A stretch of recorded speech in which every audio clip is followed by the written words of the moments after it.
Hi అండి, వంకాయస్ కిచెన్కి స్వాగతం. ఈరోజు సింపుల్ అండ్ టేస్టీ రెసిపీ మీకు చేసి చూపించబోతున్నానండి. ఈ లోపల మీరు వంకాయస్ కిచెన్ని సబ్స్క్రైబ్ చేయండి, షేర్ చేయండి, లైక్ చేయండి, కామెంట్ చేయండి. అలాగే పక్కనే ఉన్న గంట కొట్టండి.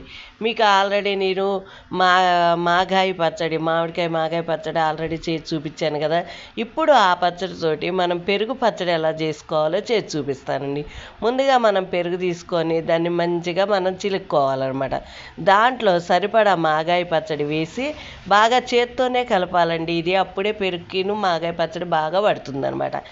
అప్పుడు ఉల్లిపాయ పచ్చిమిరపకాయలు కూడా వేసి కొద్దిగా ఎక్కువగానే పడతాయి, బాగా కలిపి ఉంచాలి. ఆ తర్వాత మూకుట్లో కొద్దిగా నూనె వేసుకొని ఆవాలు, జీలకర్ర, మినప్పప్పు, అలాగే కరివేపాకు వేసి బాగా వేయించి ఈ తాలింపుని మనము ఈ పెరుగులోకి వేయాలన్నమాట. ఈ పెరుగు పచ్చడి అన్నంలో భలే టేస్టీగా ఉంటుందండి. ప్రతి ఒక్కళ్ళు కూడా ఈ పెరుగు పచ్చడి ట్రై చేయండి. టేస్ట్ చేసి ఎలా ఉందో చెప్పండి. మనం ఇంట్లో కూరలు ఉన్నా లేకున్నా, లేకపోతే మనకి ఏదన్నా వెరైటీ తినాలి అనుకున్నప్పుడు ఇలా పెరుగు పచ్చడి కానీ చేసుకొని తిన్నట్లయితే ఇది ఎంత టేస్టీగా ఉంటుందంటే అసలు నిజంగా చెప్పలేము, అమృతంలా ఉంటుందన్నమాట. ప్రతి ఒక్కళ్ళు కంపల్సరీ మాగాయ పెరుగు పచ్చడి ట్రై చేయండి.